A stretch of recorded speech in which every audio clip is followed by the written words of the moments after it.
In April of 2010, I was diagnosed with having a BRCA2 gene mutation. I tested due to my family history.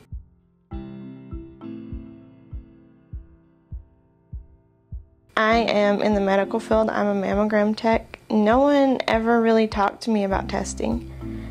I was my own advocate for testing. I asked for testing, and I actually had to fight for testing.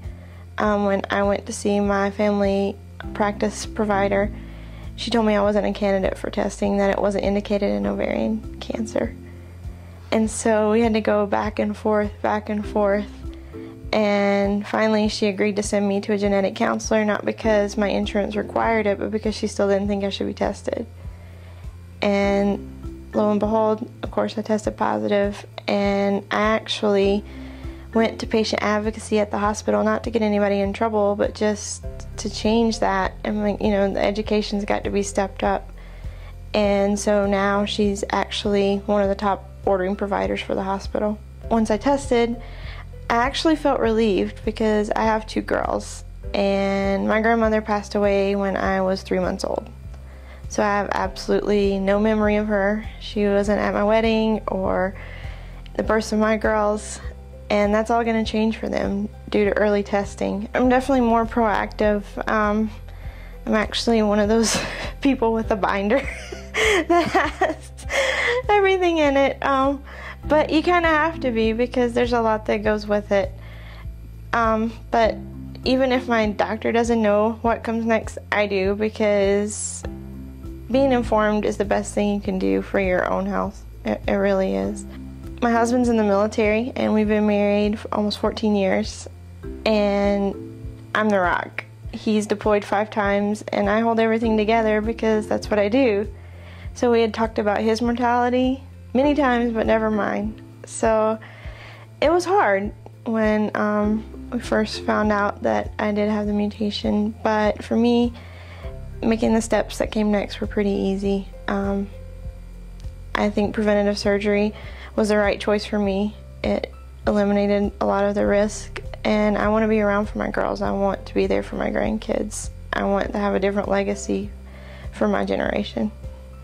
I've encountered a little bit of negativity from some people who don't understand why you would have surgery, or if you don't have cancer, or why you would take the measures to prevent. But for me, the risk isn't worth it. It's why wouldn't you is my mentality. The information is the same whether you know it or whether you don't. Not knowing doesn't change whether the mutation is there or not. And if you know, then you have the power to do something. I've heard it said many times, knowledge is power, and it's definitely true. Everyone who tests has some degree of fear. It's inevitable. But to know that there are other people out there who've went through this and survived and are better for it, it helps with that. It makes all the difference. And when you do test, whether your results are positive or negative, get the information out to your family.